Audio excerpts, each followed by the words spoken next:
an episode of the Sports Barn. Look, folks, I have been consumed with the 2024 political campaign. I just have, because it's so important. I view that this country's at an inflection point at the moment where you got Donald Trump good, communists over here bad. That's the way that is. So I've been involved in that. And I just have not had a lot of bandwidth to think about anything other than that for the last several weeks, last several months. But the NFL season starts tonight, today being just the magic day, Thursday, September 5th. So I thought, you know what, I have looked at some of this. I have reviewed some of these teams, and I do have some pretty, I think, good takes on who's going to be good and who's going to be bad. So I thought, why not? Let's just throw a quick and dirty preseason episode together here. That'll make one of our top subscribers, Peter C., happy, and give you guys, hey, I do know a little bit about this stuff. You know, it's not like I've never won $1 betting on sports. I do have a track record, and it's generally pretty positive. So I figured, why not? Why not? I'm qualified. Hell, I listen to some of these people talk on TV, and I think, well, I'm definitely qualified if that guy's got a job. But whatever. Let's talk. We know the Chiefs beat the 49ers last year in an incredibly close, dramatic Super Bowl win. Here's the NFC, here's the AFC. I didn't put headers on this. NFC. These are my playoff teams. 2024. So let's start with the East in the NFC. I have never had as wide a discrepancy of an opinion on a team as I have this year between my brother and I and the Philadelphia Eagles. He thinks they're going to win the Super Bowl. He actually thinks that that team is good enough to win the Super Bowl. He thinks Jalen Hurts is going to be the MVP of the league and they're going to win the Super Bowl. And I think he's crazy. I don't think the Eagles are going to make the playoffs. I think it's a bad team. And here's my rationale. That team had a point differential last year of 5. By the end of the season, they had scored 5 more points than their opponents. And I don't think that included the playoff game where they got destroyed. So that's the hallmark of a mediocre team. They had a terrible defense last year, just bad. The people they've been drafting to play defense just haven't done it. They picked Nolan Smith out of Georgia, #1 pick. He can't even get on the field, he's that bad. Jordan Davis, this behemoth, if you remember him from Georgia, that huge guy that probably weighs 350, he's probably 6'7". He can't stay on the field because he's in such poor condition. So, and when he's on the field, he really doesn't do much. It just, he blocks up space in the middle, but he can't get off the line. He can't rush the passer. He's basically a zero. The guy Carter, Jalen Carter, I believe, or is it Reuben Carter? I forget. Whatever. He's not. Let's put it this way. He's played badly enough that I don't remember his first name. He just isn't that important. He hasn't been good.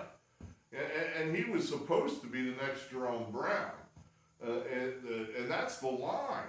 The Eagles had Fletcher Cox retire. He was their best defensive player. They had Jason Kelsey retire. He's the center. We all know him, right? America's brother-in-law. Is anyone besides me got Kelsey fatigue? Because I have got it bad. Any more Kelsey, I'm going to... And they're supposedly our guys from Philly. We're all Kelsey. No more Kelsey. I don't want any more Kelsey. Had enough Kelsey.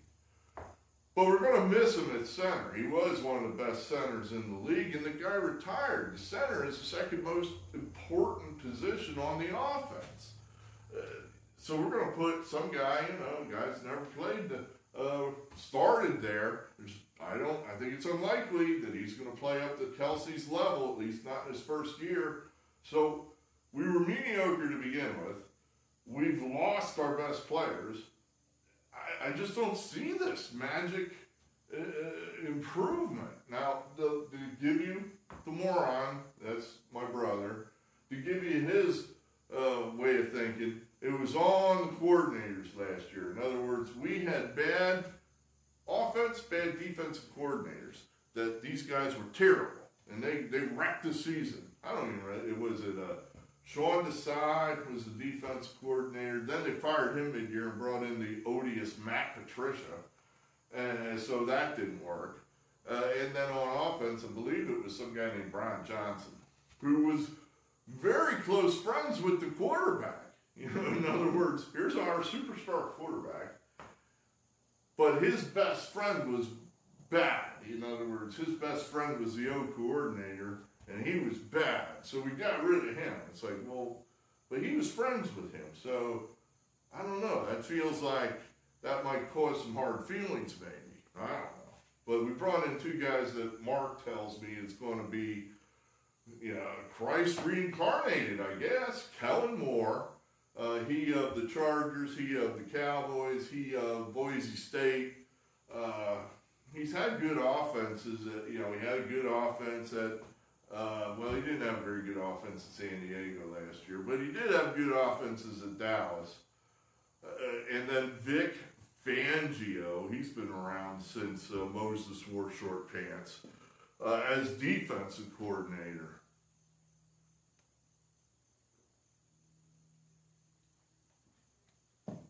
I don't think that these additions will hurt the team. I think they probably will help it to some degree, but not that much. Not that much.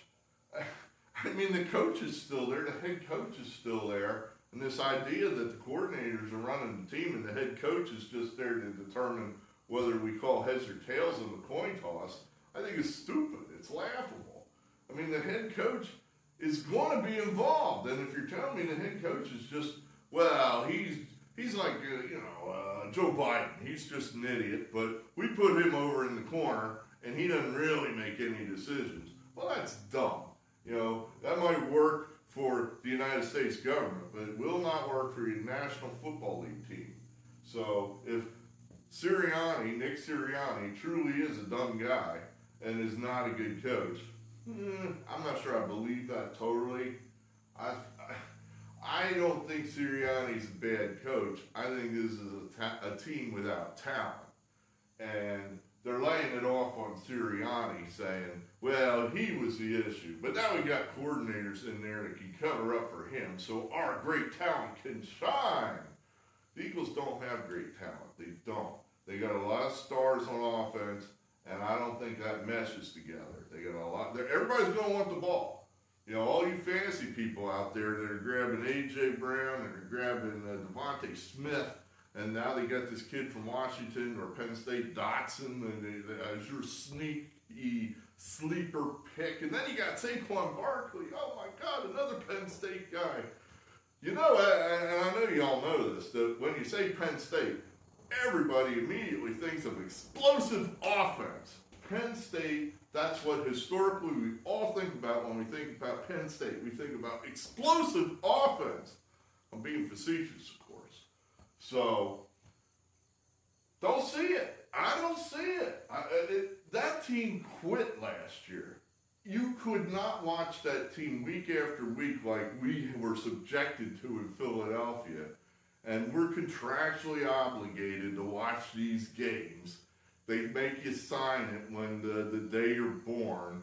You don't know what you're doing, but they make you sign it. Okay, you're a Philadelphia Eagle fan. Sign here. You got to watch these games forevermore.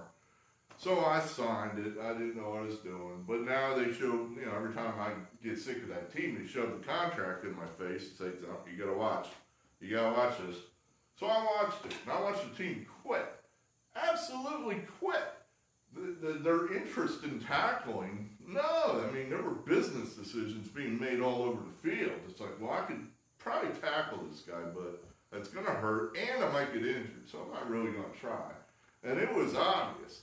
You want to see people that are not interested in playing NFL football, go to your little YouTube there and watch the YouTube replay of Tampa versus Philadelphia in the wild card game. It was embarrassing. It was humiliating. That team that you saw on that field, was it January? Just 8 short months ago? That team's going nowhere. They're not going to make the playoffs. It's a bad team. So we're taking Dallas. I think that's a safe choice. I think Washington will be better. I'm not so sure what to make of the Giants. I do like the fact that Washington, Dan Quinn is unquestionably a better coach than Ron Rivera. So that's going to help that team. I think he's going to bring a little more stability. That they might give this kid they have at quarterback more than 6 snaps before they say, oh, you can't play. What they probably need to do down there is do what old Dick Vermeil did in Philadelphia, where he just said, Ron Jaworski, you're my quarterback. And I don't care what the fans say, I don't care what the media says, I don't care if you throw 8 interceptions, you're going to be my quarterback. And it worked. It worked. And that's probably what they need to do in Washington. And maybe they will do that because Quinn is not a bad coach. I know 28-3, and how does that happen? And I think Quinn is a better coach than Rivera. But not at the level of the Cowboys yet. The Cowboys have a very solid team. And we're going to go ahead there and say they win the East. It is the East, right? I guess right. East, South, West, whatever. All right, so the North, we're taking the Packers. I think this is another spot where you're getting value. Everybody's all over the Lions, and that is a mistake. You don't know this because I don't think I made a video before that game, but I told anyone that would listen before the Lion 49er game, which was the game to have something happen that's never happened before. The Detroit Lions make the Super Bowl. And they should have made the Super Bowl. And I said somewhere in that game that all forward, never backwards, all balls, no surrender coach is going to make some idiotic decision, and it's going to cost them the game. And it did. He did. He's up 2 touchdowns. Was it 2 touchdowns? And he's got a 4th down deep in their territory, almost 80-90% field goal, and he attempts to go for it, and he doesn't make it, and then the house falls apart. It's like, you idiot, you could have gone up 17 points with 15, 20 minutes to go. Are you kidding me? You're up 3 scores with 15, 20 minutes to go in the game? That's a no-brainer, you moron. But all balls, all forward, we always go for it. And he burned them. They should have won that game. They would have won that game had he simply kicked that field goal. That is going to hurt this team. It's going to hang over. That stuff exists. The Eagles had a terrible year last year. Why? Well, Super Bowl hangover. You blew the Super Bowl. The Eagles should have won the Super Bowl in 2022. Should have won it. They had that game in their pocket and they blew it. Same's going to happen to the Lions, and if you are thinking ahead, the same is going to happen to the 49ers. The Lions are going to have a less than great year this year. Everything went right last year for these guys. Well, now guess what? Adversity will come around. What comes around goes around. So we're going to pick someone other than Detroit. We're going to take Green Bay. I think that's a good young team, good young quarterback. I think they've got a good young coach up there. I like the setup. One of the things you're looking at when you're looking for a team that's going to make a dramatic step forward is who the quarterback, who the head coach is. And you're looking for a combination that's in its 1st or 2nd year, maybe 3rd year pushing it. So, for example, let's say I'm trying to think of an example. Bill Walsh, he's the coach, and brings in Joe Montana. So in their, second year, I think, they win the Super Bowl. Mike Ditka, he's coach for 4 or 5 years, and then he gets Jim McMahon. So in Jim McMahon's, second year? They win the Super Bowl. You're looking for that new combination of a coach and a quarterback. That works a lot. Now sometimes you have these dynasties where, Tom Brady and Bill Belichick in their 19th year together win the Super Bowl. That happens too. But a lot of times a team that comes out of nowhere has that fresh combination of a head coach and a quarterback. So we think Green Bay has that there. And we're going to go ahead and look at that. Atlanta, same deal. New quarterback, Kirk Cousins. And for everybody that wants to say Kirk Cousins is only so good and he's only going to take you so far, he's so much better than what they had down there last year that I think just automatically that team is 3 wins better than they were last year. And that's just not a very good division. So I like where Atlanta is right now.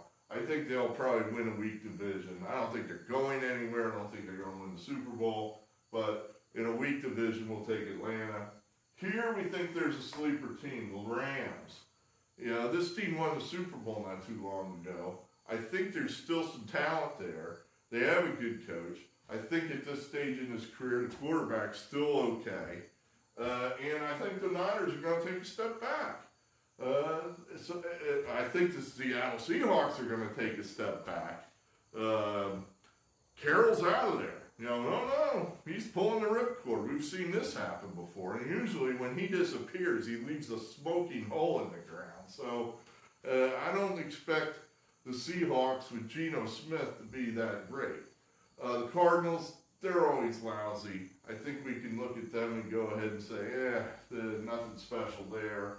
So we're going to go ahead and say your Rams, that could be one of your sleeper teams this year that no one's going to be looking at. And then as wild card teams, I think I forgot one. That's, how little I'm paying attention to the NFL. I gave you 2 of them. Who's our third wild card team? Who should we throw in there? I want to leave the Eagles out altogether just to upset Mark. I think I will. I'm going to leave them out altogether, and we'll go ahead and put we'll put Detroit in there. Too much talent on Detroit to just leave them out altogether. But then coming out of that conference, well, I don't know. I forgot what I was going to say there. I was like, did you have a winner out of there? Oh, yeah. I think what we're going to do is do this. We're going to say the Rams are coming out of that conference. Again, if you want chalk, go watch NBC or ABC or ESPN. You want some creative thinking, here you are in the barn. So the Rams, we're going to go ahead and say that they're the team that steps through, that has that breakout. Didn't see that coming here. Could be the Packers, but we're just going to say the Rams just for fun. I don't think it's going to matter because these guys are going to triple up. The Kansas City Chiefs are going to win 3 in a row, so I don't think it really matters who comes out of the NFC. AFC East, Buffalo. I think that is a good team. I saw something there where I guess the NFL players all said that their most overrated player was Josh Allen. So, I don't know he's that overrated. I really don't know he's that overrated. But I think Buffalo has a solid team. Think they're better than the Dolphins. I saw something there come out this off-season. This is one of the things we look for, is these little stories which kind of show you who people are. And Tua, the quarterback at Miami, ran to a microphone and just trashed his ex-coach. Just trashed him. Flores won a bunch of games for Miami. He made them from a doormat into a competitive team. And Tua just blew him up. What a moron. I hate this guy. And I thought, this is not a good guy. I don't want to follow this guy in the locker room. You know, if he's talking about that, you know there are people in that locker room that were probably friends with Flores. And so you're thinking to yourself, wow, this guy, I mean, if I go sideways with him, what's he going to do to me? Throw me under the bus, I guess. So that, I feel that is a definite minus for the quarterback and the entire team. He's the starter. So we're not excited about the Dolphins' chances. We'll throw Buffalo at the top. Definitely think the Jets are going to be one of those out-of-nowhere teams with Rodgers, especially if he stays healthy. Baltimore, you know, they are what they are. I mean, they're going to be good. They have the best kicker in the world. That never changes. That's always one of those hidden value things that never goes away. You know, they play tough, defensive-minded football, and when the chips are down and you need a 55-yard field goal to win, that guy's going to make it. So, Baltimore, Jacksonville, we're going to take them out of the South. Not interested in the Colts. Who's the other one? I'm missing one. Oh, the Titans. That's why they're such an afterthought. That team's in disarray. Not interested in them. And we think they're better than Houston. I think that this is going to be a bounce back year for Doug E.P. and the ugly girl, Trevor Lawrence. Dude, cut your hair, for Christ's sakes. What are you, 30 now? Cut your goddamn hair. But we think they're going to rebound. I like the QB quarterback coach combination better than Stroud and Ryans down in Houston. KC, they're the class of the NFL. They are by far the best team in the NFL. And I don't think it's that close. So, you know, they're going to win the AFC. They're going to win the Super Bowl. Wild card, Jets, Houston, and we'll just throw, just for fun, we'll throw Miami in there. But KC, your AFC champions, your Super Bowl champions. See, the three-peat, I think, is what's going to keep these guys going.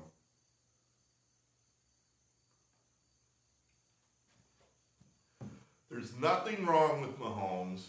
He's in the prime of his career.